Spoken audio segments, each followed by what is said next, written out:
கோவை கொடிசியா வளாகத்தில் வண்ணமயமான sky dance நிகழ்வுடன் கோவையில் நடைபெறும் கோவை விழாவின் 18வது பதிப்பு கோலாகலமாக துவங்கப்பட்டது. இதனை முன்னாள் அமைச்சர் செந்தில் பாலாஜி துவக்கி வைத்தார். ஆண்டுதோறும் கோவையின் பெருமைகளை பறைசாற்றும் விதமாக கோவையில் கோவை விழா கொண்டாடப்பட்டு வருகிறது. இதன் 18வது பதிப்பின் துவக்க விழா கோவை கொடிசியா வளாகத்தில் வண்ணமயமான விளக்குகளுடன் துவங்கியது.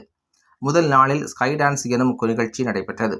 கோவை நகரத்தின் பிரம்மாண்டமான ப்ரொஜெக்ஷன் மேப்பிங் நிகழ்ச்சியாக நடைபெற்ற இதனை முன்னாள் மின்சாரத்துறை அமைச்சர் செந்தில் பாலாஜி, கோவை மாநகர மேயர் ரங்கநாயகி, மாவட்ட ஆட்சியர் பவன்குமார், காவல் ஆணையர் சரவணசுந்தர் ஆகியோர் துவக்கி வைத்தனர்.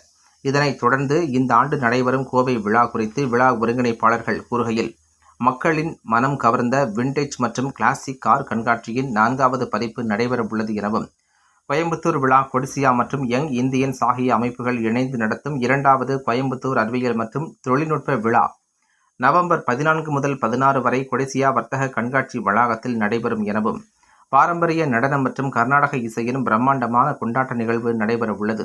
குழந்தைகளின் உரிமைகள் மற்றும் பாதுகாப்பு பற்றிய விழிப்புணர்வை பரப்பும் நோக்குடன் இளம் மாணவர்களையும் சிறப்பு மாணவர்களையும் ஒன்றிணைக்கும் ஒரு குழந்தைகள் பேரணி நடைபெற உள்ளதாகவும், இதேபோல பல்வேறு நிகழ்ச்சிகள் தொடர்ச்சியாக இந்த ஆண்டும் நடைபெற உள்ளது என தெரிவித்தார்.